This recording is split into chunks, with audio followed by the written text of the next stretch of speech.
Hi friends, welcome to cine family 2. పడమటి Sandhyaragam serial heroine Prithviraj and ప్రీతి శర్మ.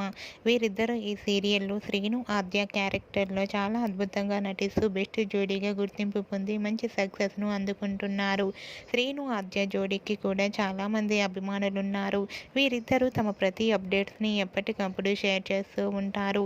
అయితే రీసెంట్గా Padamati Sandhyaragam serial heroine Srinu Aadya shooting and real life latest ఫొటోస్ను share చేశారు. ఆ ఫొటోస్లో శ్రీను ఆద్య చాలా హ్యాపీగా సరదాగా ఎంజాయ్ చేస్తూ చూడముచ్చటైన జంటగా కనిపించారు. ఆ ఫొటో చూసిన వారంతా బ్యూటిఫుల్ అండ్ లవ్లీ పేర్ అంటూ కామెంట్స్ పెడుతున్నారు. మీరు కూడా శ్రీను ఆద్య రియల్ లైఫ్ లేటెస్ట్ ఫొటోస్ను ఇప్పుడు మా వీడియోలో చూసేయండి. ఈ వీడియో మీకు నచ్చినట్లయితే మీ అభిప్రాయాన్ని మీ కామెంట్ రూపంలో తెలియజేస్తూ లైక్ చేయండి, షేర్ చేయండి. మరిన్ని ఇంట్రెస్టింగ్ అండ్ లేటెస్ట్ అప్డేట్స్ కోసం మా సినీ ఫ్యామిలీ 2 ఛానల్ని సబ్స్క్రైబ్ చేసుకోండి.